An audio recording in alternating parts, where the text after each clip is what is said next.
And here now to talk about the legacy of Stanley Burke, former host of the National News, is current host of the National, chief correspondent for CBC News, Peter Mansbridge. And Peter, you've met Stanley a number of times. What can you tell us about him? Well, he was a pretty special guy, and he was one of the first of the big name journalists who hosted the National. He had made his name as a foreign correspondent in many different parts of the world. When he took over the National, I met him as basically as a kid. I met him on a beach in Maine in the mid '60s. The first time my parents recognized him, I went over and said hello. And then I met him a number of times when I was a reporter before I started anchoring. And then I used to hear from him quite often over this last 10 or 15 years. He'd drop a line from his home in the Thousand Islands region of Ontario with his comments about what we were doing on the newscast and more importantly, what we weren't doing. Yeah, I'm sure. And, we'll get to his sort of career in a moment, but just from your own personal interactions, what kind of guy was he? Very sharp, very caring about journalism. I mean, he was into advocacy journalism. I mean, that's why he left the National, because he was so concerned about what happened in the Nigerian Civil War. And as you mentioned, in the region of Biafra, 2 million people died over a couple of years. And he didn't think governments were acting fast enough to try and help.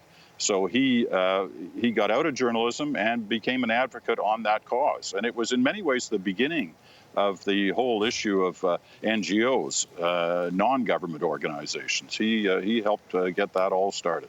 Now, his career at the CBC started in radio and ended in front of the camera. And as someone watching him over the years, are there any particular stories that he covered that you sort of feel these are ones that Canadians should remember? Well, that one in particular was the one that is so associated with him, the Civil War in Nigeria, the Biafran situation. He was so personally involved in it, became personally involved in it, but wanted Canadians to understand that there's a whole other world out there that we should care about. And those concerns that he expressed have become a part of Canadiana, if you will, ever since. And that's why you see Canadians, one of the reasons you see Canadians so involved whenever there is an emergency or a national disaster in other parts of the world. Some people would date that back to those days. Do you remember the response at all when he made that decision to become a humanitarian and sort of leave the journalism world? What did people say about it then? Well, there was a debate. I mean, government wasn't excited because he was very critical of the government of the day, that they weren't doing enough. And some journalists felt that he'd crossed the line beyond reporting to advocacy. And, he never denied that. He was an advocate on that cause.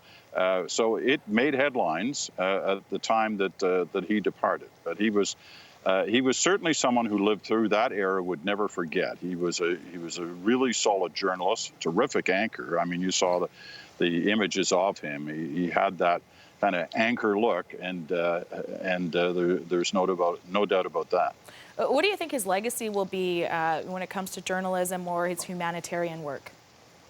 Well, I think it'll be centered around that issue of Nigeria and Biafra. The other part of his legacy, quite frankly, is a lighter one, really. I mean, we just lost Morley Safer a couple of weeks ago. They were friends. Stanley Burke and Morley Safer were friends, and it was Stanley Burke's video highlight reel that he'd sent to New York looking. I remember you telling this story last week. I didn't put two and two together. When Morley died, yeah. It was Stanley Burke's video reel that went to New York, and they were looking at it, and they thought, oh, he's great, but this guy over here is really good, and that was Safer.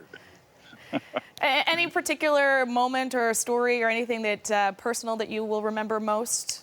I will remember very much. It wasn't on air. I was a young reporter, early 1970s, and I was in northwestern Ontario covering a story in Dryden, and I heard that Stanley Burke was speaking to a group in Sioux Lookout, Ontario, along the lines of his advocacy work. And I went up and listened to him, and it was, it was a thrill to watch him in action. We talked afterwards, shared a pint or two after his speech, and that was 3-4 years after he'd left the job, and he was a rock star in Sioux Lookout that night. All right, thanks, Peter. Chief correspondent for CBC News, Peter Mansbridge, speaking to us from Stratford, Ontario. And as we said, Stanley Burke left CBC News in 1969, and CBC's archives have dug up a recording of his last broadcast. Here's his farewell network appearance. The CBC National News with Stanley Burke.